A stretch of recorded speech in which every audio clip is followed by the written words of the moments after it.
Hi, I'm Joe from As the Joe Flies, And I'm Leslie from Trips with Tykes.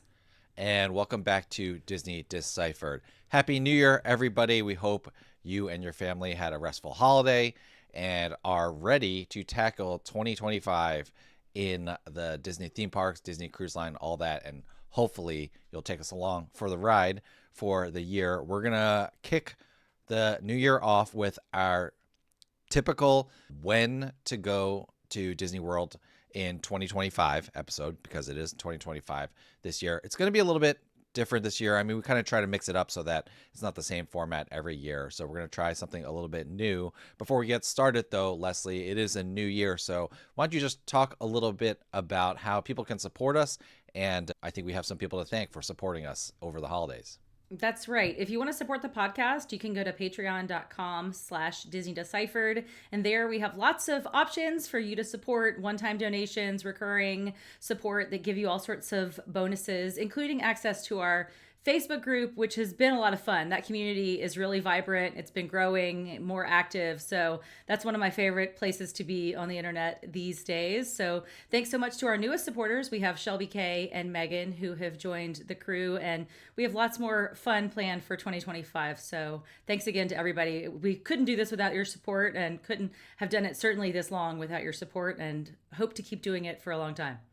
Definitely. And Leslie, I think you just think the group is vibrant because they've been making fun of me for the past couple weeks. But, you'll, you'll have to join the Patreon to find out what that's all about. Hey, I did post photos of myself from like 1989 with a fanny pack and a perm. So like they're making fun of me too, Joe. No, they're laughing with you. They're laughing at me. But anyway, that's neither here nor there.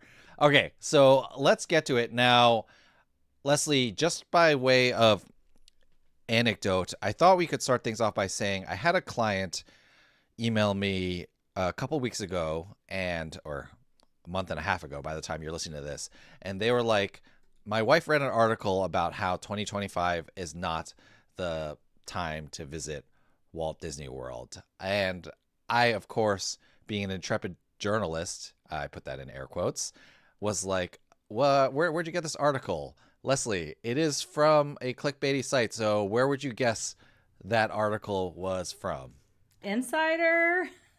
I don't know. Close. Good guess. Inside the Magic. Oh, okay. Disney clickbaity. Yes. Okay, Oh, yes. there you go. Disney clickbaity. Yes, Disney clickbaity. So it wasn't Inside the Magic article. And that was the premise. I read through it. So we'll talk a little bit about my answer to whether 2025 is the year to go. Clickbait aside, Inside the Magic, Catching Strays aside, it is a fair question, I think, to ask for 2025 because, Leslie, unlike most years, usually we talk about like what's coming this year. So like last year in 2024, we had a list of what's coming. You want to base your calendar around that. Well, we're going to kick off this episode with a laundry list of stuff that is going to be closed in 2025. I think by now, we're recording this in late December, before Christmas though, but I think by now we know everything that's at least going to close in January, question mark, I hope. But like just yesterday, they announced, first on the list, Hall of Presidents is going to be closed for refurbishment January 20th. We kind of knew that was coming every time that was going to come no matter what happened during the election. But tons of closure. So let's start off with this list, Leslie, and then we can get to talking about whether, maybe you do want to take a year off or skip 2025 if this is your one trip. But we'll get to that. Let's start with the closures. Yeah, so this list is long, so bear with me. We'll break it up. Big Thunder Mountain Railroad closing right after the new year, January 6th, and then it's closing for all of 2025 into 2026. So big closure there. Astro Orbiter is closing the whole first half of 2025. It's January 13th through the summer of 2025. Tom Sawyer Island and the Liberty Square Riverboat is closing at some point in 2025. We don't know when exactly, but its days are numbered, of course, to make way for the Cars land that's going to be going in that section. You already mentioned Hall of Presidents. Of course, that is TBD. I do have to wonder, they already have an animatronic for the incoming president. Like, will this closure be shorter at least than it is in other presidential replacement years? I don't know. I'll pause there, Joe. You want to pick it up with the secondary list of closures? Yeah. I think the secondary list is stuff that we're pretty sure is going to close sometime in 2025, mostly, but hasn't been announced yet. They've announced the Rock and Roller Coaster retheme to the Muppets, so I think that's going to close sometime this year. They've announced they're going to break ground on Monsters Inc. Land. Muppet Vision 3D, RIP, is going to have to be closed because of that. So Muppets Courtyard will close. We think both of those will happen sometime in 2025. Hopefully not until late 2025. They've already said that the Zootopia thing, replacing Tough to Be a Bug at Animal Kingdom, is going to open late 2025. They haven't announced when Tough to Be a Bug is going to close yet, but it can't, like, they can't do Zootopia without that closing. So that's going to close sometime. Triceratops Spin and the Dinorama area already closed, or are already going to be closed January 13th, 2025. That's to start making way for breaking ground in Tropical Americas. And then there's a couple of regular refurbishments. Cali River Rabbits, that's always closed down in the winter, so that'll be closed in January and February-ish. And then Grand Fiesta Tour closing from January 6th to March 15th. So a ton of closures. And to just throw one more on the list, we don't normally talk about hotel pool closures, Leslie, but there is a big one. They gave us 2 years lead time for it, but Stormalong Bay is going to be closed January through June. So basically the whole first half of 2025, that will affect beach and yacht club guests. Yes, they say you'll be allowed to use the pool at the boardwalk, but you're really going to walk all the way across the boardwalk to go use the pool there. The quiet pools will still be open at Beach and Yacht Club, but you know, that feature pool, the feature pool, some say, of Walt Disney World, Stormalong Bay, is going to be closed. Now, why are all these things closing, Leslie? It is because, as we've discussed in previous episodes, there's a lot of things that are going to be opening. Now, most of them are not opening in 2025, but let's go through some of the things that we're looking forward to. And yeah, when you're thinking about whether to come in 2025, maybe it's like, maybe I'm waiting until some of these bigger things open. But what are some of the things that are going to be coming both this year and beyond? Okay, so generally speaking, we've already alluded to, we're getting a Villain's Land and a Cars Land in Magic Kingdom, but that is kind of longer horizon, I would say. We don't have dates yet, and we don't know which of those is coming first, although my money's on Cars. I don't know about you. Yeah, about you, Joe. We'll see. And then, of course, the big thing that we're getting in Animal Kingdom is Tropical Americas. Not a lot going on in Epcot. Hollywood Studios, of course, we're getting this Muppets Courtyard closure, which is going to give us the Monsters Inc. land, and then the retheme of Rock and Roller Coaster. So that's sort of the big timeline. But then we're getting a lot of littler things, I think, that are more concrete and sooner. Like, we know there's going to be a Pirates of the Caribbean tavern opening late 2025. We know there's going to be a Spaceship Earth lounge opening in spring 2025. We know we're getting a new Little Mermaid show summer 2025. We know we're getting Test Track back summer 2025. So what are some other things that we know are coming more sooner rather than later? Yeah, like I mentioned, they say, you know, I believe it when I see it kind of thing, but they say the Zootopia attraction that's going to be in the Tree of Life, where Tough to Be a Bug is currently, is going to be late 2025. I mean, how fast can they turn that over? Like, it's December right now. I think if late 2025 is November, December at the earliest. And then finally, the big thing is there's going to be a nighttime parade opening in summer of 2025. It's called Disney Starlight : Dream the Night Away. So they love their colons at the Walt Disney World Company. I mean, at the Walt Disney Company, excuse me, not the Walt Disney World Company. Don't come after me, Disney lawyers. And so that is exciting, but these are all like little things. The lounges, they don't move the needle for you and me. I mean, we love Spaceship Earth, and we'll probably check out the Spaceship Earth lounge, and maybe they'll surprise us. But if we're thinking about like our families, they're not like, you know, actually, you know, I take it back. Maybe the Pirates lounge will be cool, but these are just kind of food offerings. They're not attractions. We're a ride-facing podcast, and so this is not moving the needle as much for us. So it's like we're losing a lot. They're giving us a few small things in 2025, but the big things are in the horizon, 2026, 2027, and beyond. So with all these things being said, what do you think? Like, visit in 2025 versus waiting? I will start with one argument for visiting in 2025. We've already seen discounts for spring all the way up through June.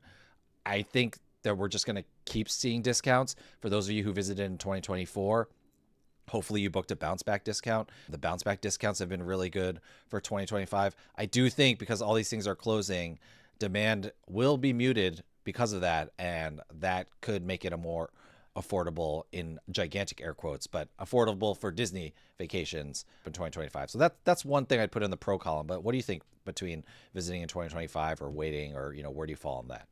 I mean, this often depends on what kind of vacationer you are, particularly if you're only going to take one Disney trip in your lifetime, then yeah, maybe you don't want to go when so many things are closed. Maybe you want to wait for the bright and shiny new thing to be unveiled. But if you go every couple of years, I would say this is actually going to be a great year to go, because so much, like you say, we're going to get discounts. I do think we're going to get discounts. I think we're going to also have some periods of substantially lower crowds. Demand has been soft. I think it's going to continue to be soft a lot of the year, and especially with so much focus on Universal and Epic Universe opening, and that's what, May 22nd, 2025.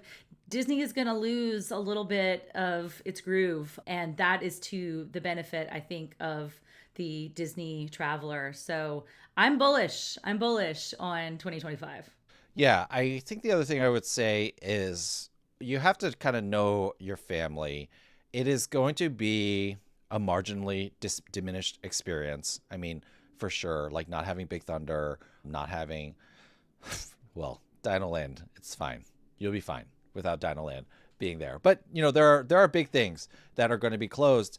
That being said, sometimes I would make the argument, and this is where you have to really know your family.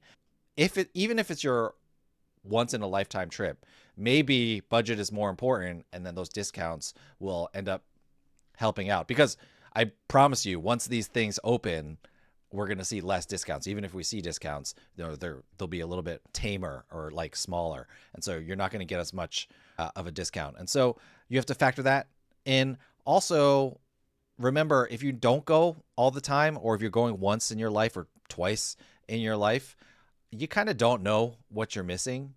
And, obviously we say that from a place of incredible Disney privilege, right? Because we go all the time, but you don't know like what you're missing with Big Thunder when you're just going for that one time. And so in that sense, especially your kids, they're not going to be like, oh man, Big Thunder Mountain is closed. I heard that's like the best. I think you can bear that in mind as well and factor that into your decision making. And then especially if you plan to go back again in like 4 to 5 years, like some people will take a trip with their kids when they're young and then take another trip 5-6 years later when they're older. Well, if that's the case, then now's a great time to go. Yeah, maybe you'll see some scaffolding, but we all survived the Epcot scaffolding, and it was annoying, but Epcot, we still enjoyed Epcot even with all the scaffolding, and myself getting lost amongst all the scrims all the time. I would physically get lost in Epcot and have to backtrack a few times. But in the end, it is still Walt Disney World. There's still going to be a ton to do. Even if you have a week-long trip, you're not going to run out of stuff to do, even though we listed 8-9 things are closed, but that kind of ignores that there's another 50-60 things open. Yeah, that's right. I mean, if you haven't ever been, it's all new to you. The old stuff and the new stuff. So maybe you are not in a position that you're going to be super gaga over the newest stuff. I mean, of course, the technology maybe is a little bit better, but there's plenty of great things, fairly new things. Tron technology, things like that. The shaman when it works in Navi River Journey. There's lots of great new and bright and shiny things that are there for those kind of guests. It's a tough decision. We understand. Quick reminder that Disney nefarious. It's only a $200 deposit, fully refundable until 30 days before your trip. So like if you're not sure, you can always make a deposit. And then, if they announce that they're going to close things later, just move your trip. You can just keep moving that deposit forward into the future ad infinitum, really. So that is always an option for you. All right. So we're going to do our normal month by month breakdown. It'll be a little bit different this year just because we've already gone through all the things opening and not anything too exciting here. But yeah, we'll do that after we take a quick break. So be right back. All right, Leslie, I will say to my client who did reach out, I did notice that nothing is opening until summer.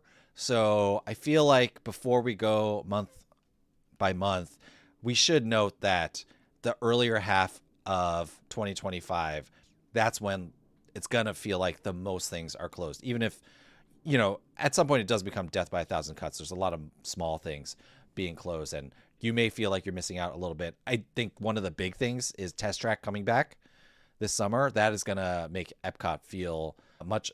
There was a lot of pressure for Lightning Lanes when I was there a couple weeks ago.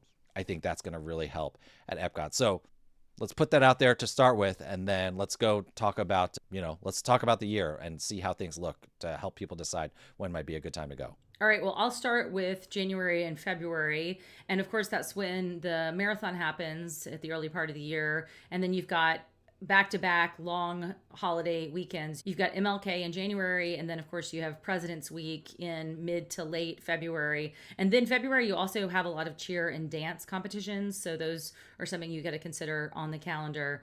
So there are not a lot of values to be had. Like sometimes this is a really slow period in between the holiday weekends at least, but maybe not as many discounts as you might expect for this period. And from personal experience, going a couple years ago, I remember that President's Week can be really brutal, right? Yeah, President's Week is bananas. I'm not sure, like, I get it. I get why you want to go down during President's Week, because that's why I want to go down President's Week. It's freezing and it's really cold and sad in the Northeast, and you want to be warmer and see sunshine. But that's why everyone is there. So President's Week is pretty busy. With the cheer and dance, this is not as relevant now in 2025 because at this point, because all the values and moderates have been booked up, or all the values have been booked up, and then that eventually over time puts pressure on the moderates and the deluxes.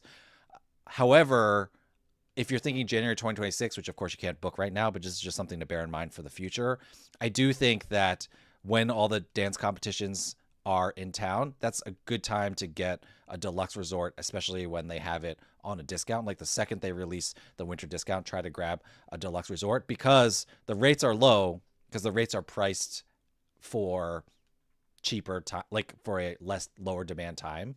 It just happens to be that even though there's lower demand overall, all these groups are booking up the values. So, if you can still grab a deluxe in late January, early February, I would do it because, yeah, there are a lot of high schoolers around, but they're dancing like half the day.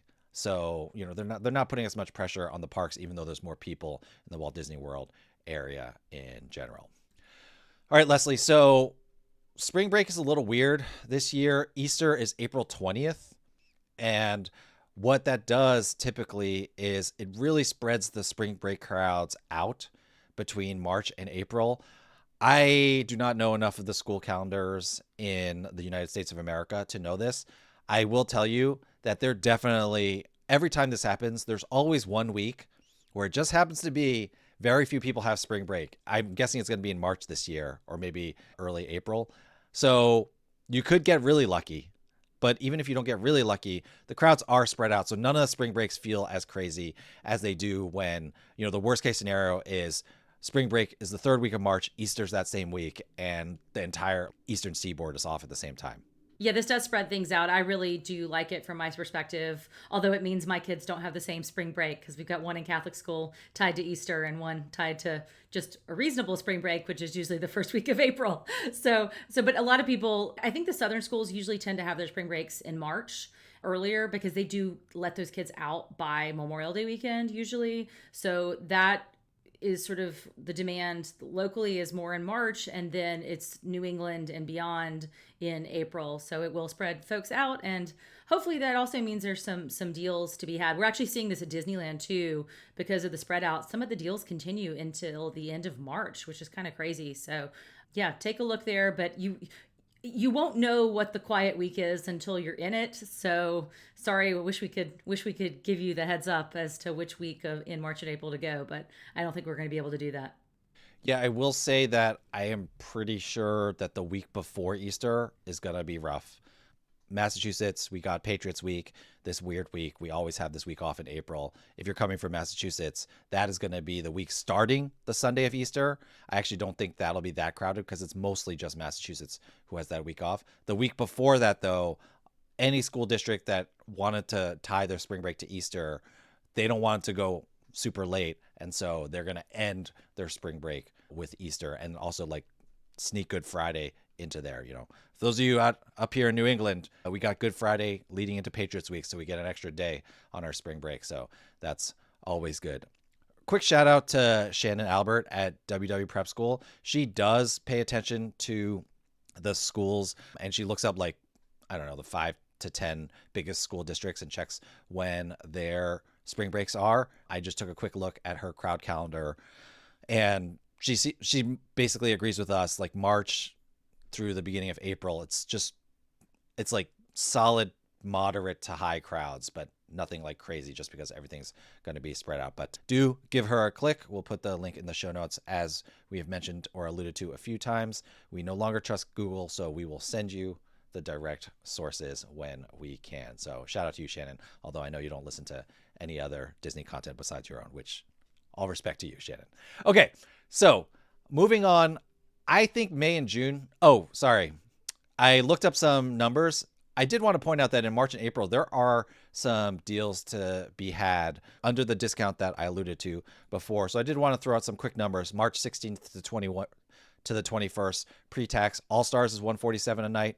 Pop is $208. Coronado's cheapest room is $244, and the cheapest deluxe is Saratoga Springs at $432. But you can also get Animal Kingdom Lodge at $452. So those are really nice prices for March. They were nice enough prices that I was like, maybe March 16th is the magic week in March. But like I said, we won't know till we actually get there. But I promise you, some week in March, people are going to be like, there's nobody here. And you're going to be like, I wish I had gone then.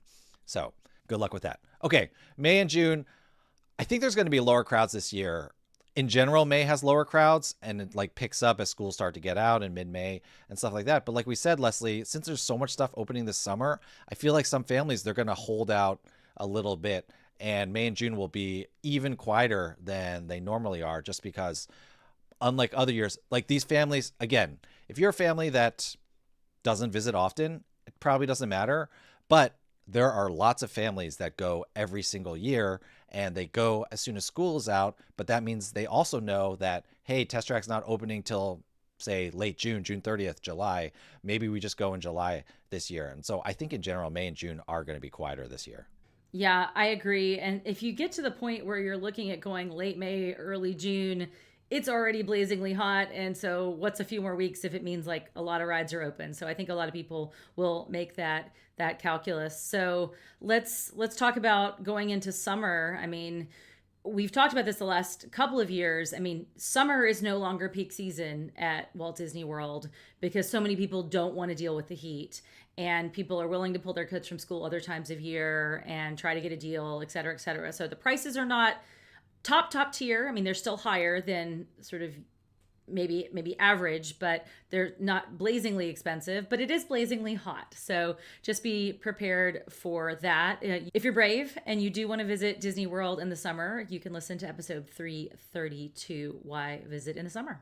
Yeah, I really enjoyed my summer trip last year, although we really lucked out with the weather. I do think that this summer we are going to see, like the last 2 summers, we've seen pretty good discounts because, like you said, it's no longer peak season. It's harder to convince people to come when it's super hot and humid. With Epic Universe opening as well, I think we're going to see, like, I think Disney wants a situation where you stay at Disney and you swing by over to Epic Universe as opposed to vice versa. I wouldn't be surprised if they discount their hotels and tickets for people who stay on site and they keep tickets at rack rate and, don't come up with these random ticket deals so that those people who are staying at Universal, they have to pay extra to come. But, we will see. But July and August, they are definitely times to go to Walt Disney World if you can handle the heat. All right. So September, that is going to be a really nice low crowd season. It's still going to be really hot, but Halloween decorations are going to be up. Halloween parties are going to be going. And then after that, I think it's going to be mostly crowded for the rest of the year. Definitely October, very crowded time these days. People love Halloween at Walt Disney World. I feel like every year it's just getting more and more crowded in October. And so it's great to go for the Halloween parties, but very, very busy. Yeah, that's right. And I do think a lot more schools the last 5 years or so are offering longer fall breaks that make this possible, or maybe people are willing to pull their kid for 2 or 3 days adjacent to a fall break or something like that. But I mean, I remember as a kid we didn't get a fall break, and now every school district that I know gets something. You at least get, Indigenous Peoples Day, or a lot of different states have even like a full week off. My kids have different fall breaks, but my daughter does have a 2 day, like a Monday, Tuesday in October. So a lot more people, I think, just have something and they're like, hey, wait a second, there's an opening and we're gonna go down there. So definitely watch out for that. And October can be hot too. So be aware of that. September is like still summer to me. October, you start getting some reasonable breaks in the weather. So I think that also is enticing to people. Yeah, there's a lot of professional development days, parent teacher conference days in October these days, which leads us into November. There's a quick lull in November. You have to avoid the like up until Veterans Day because Jersey Week is what they call it in the industry. But basically, New Jersey has like taken all the professional development days and they get 4 or 5 days off for almost all the schools in early November. But then after Veterans Day, you have a quick lull before Thanksgiving. Thanksgiving, of course, is nuts, but Christmas decorations are up. And then the one major thing that I'm changing about my advice this year, the last 3 years were like that week after Thanksgiving, it's dead. It's a great time to go. Well, you know what? I guess you all were listening because this year it was not dead. It was very much not dead. It was super crowded. Strangely enough, the Lightning Lane prices did not reflect it. I don't know if Disney was too slow to pick it up or whatever, or they set their Lightning Lane prices too far in advance, but it was really crowded that week after. 2 weeks after this year was not as bad. And I think a couple things are happening here if I had to hypothesize. Number one, I do think people realize that week after Thanksgiving has been a good time to go. And so more and more people have been going. But then also, number two, the last 2 years, this year, 2024, and this coming year, 2025, Thanksgiving has been super late. It was the 28th this year, I think. It's the 27th this year, which means the week after is like the first week of December, whereas the years before was like half November still. And that first week of December, I think people are like, hey, Candlelight Processional is on. Christmas is in full swing. I really want to go for the holidays. Thanksgiving was just over. It's been a busy week. So maybe if you want to go in December, skip that first week after Thanksgiving, go week 2 or 3 leading into the holidays. And then, of course, Christmas is going to be nuts. Yeah, I agree. I do think the compression of the calendar with Thanksgiving coming late played a role, and that will continue in 2025. So maybe we'll revise this time next year, depending upon when Thanksgiving falls on the calendar. I haven't looked that far ahead, but definitely something to keep in mind. So yeah, like we said, Christmas is Christmas, New Year's is New Year's. It's crazy. Good luck and Godspeed if those are your travel dates. And sometimes, it makes sense. That's when your kids are off. So Joe, with all these dates and trends in mind, are there any particular sweet spots that you see on the calendar from where you sit? I don't see sweet spots aside from what we mentioned, like May, September, one of those weeks in December. I do have times that I would like to go this year. I definitely, if you listen to my trip report, you know this, like I want to go back during the holidays with my entire family, get some Christmas photos, do a full party as a family. So I don't know, like as of right now, I do take my own advice. I have something on the books in November, mid-November, and also in like second, third week of December. I can't remember which one exactly. Both bounce back offers, by the way, great rates. I don't know which one I'll do. I prefer the December one so that we can go to Candlelight Processional now that I'm Candlelight Processional pilled. But if we have to, we'll go to the November one. So that's one time I really want to go. And then, believe it or not, Leslie, I'm thinking of finding a weekend to go again this summer, or maybe a couple days this summer.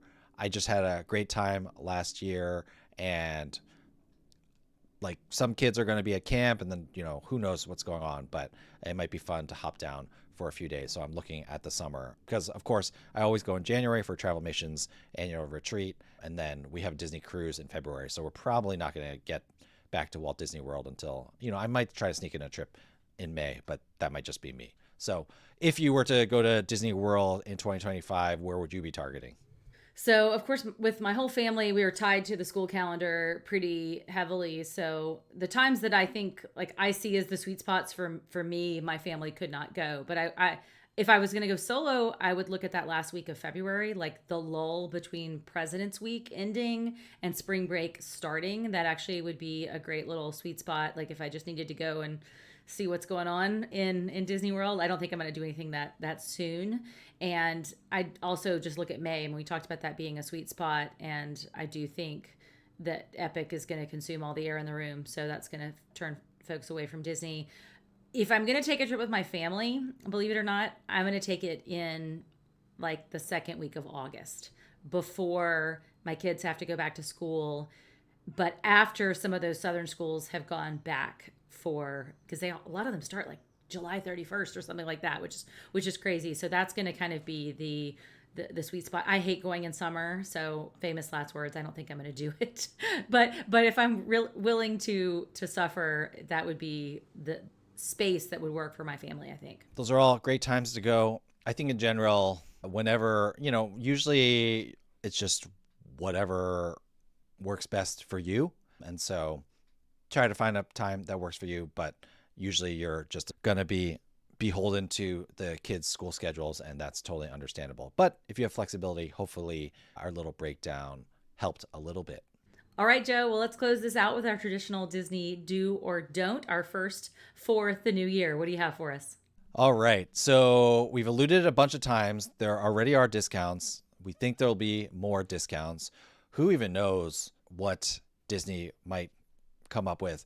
I didn't think we'd see Disney Cruise Line discounted, but they just dropped a Disney Plus child half off discount. And so if they're discounting Disney Cruise Line, anything's on the table.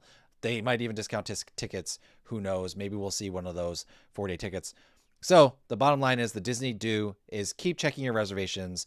Make sure every time a new discount comes out, either check for yourself to see if you can apply it, or bug your travel agent if you've got one of those and see if they'll apply it for you.